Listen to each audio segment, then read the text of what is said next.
The quality of humility is important to keep the ego in check.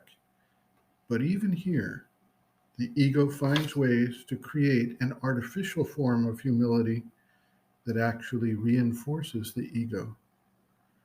Those following an inspiring leader or treading a path that provides true spiritual experience may use their position to puff up the ego and provide a sense of superiority, or that one's own path is better than others, or one's progress exceeds that of others, etc. There is, as with all things, a fine line between true spiritual humility and the appearance of humility outwardly. Spiritual humility is based in the understanding that each seeker, from the human standpoint from which he starts, is limited in both understanding and power of action, and it is the divine, acting through the nexus of the individual, that actually can carry out the divine intention. The shift away from the ego standpoint brings with it an overwhelming sense of the vastness of the universal creation, the magnitude of the evolutionary development, and the tiny yet important role that each individual plays in that process, spanning many thousands of years and lifetimes of any individual.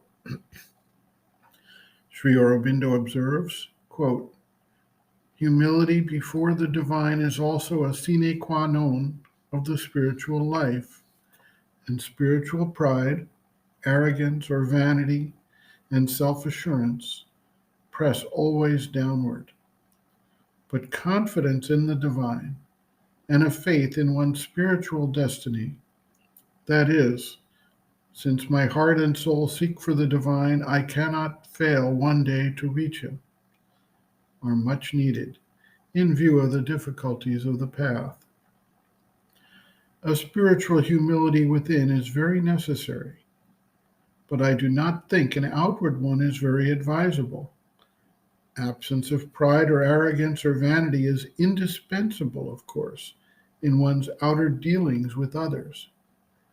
It often creates pride, becomes formal, or becomes ineffective after a time. I have seen people doing it to cure their pride, but I have not found it producing a lasting result. Perhaps one could say that spiritual humility, is to be aware of the relativity of what has been done compared with what is still to be done, and also to be conscious of one's being nothing without the divine grace. End quote.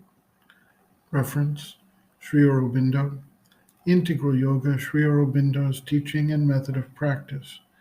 Chapter 10, Difficulties in Transforming the Nature, the Ego, pages 286 to 289.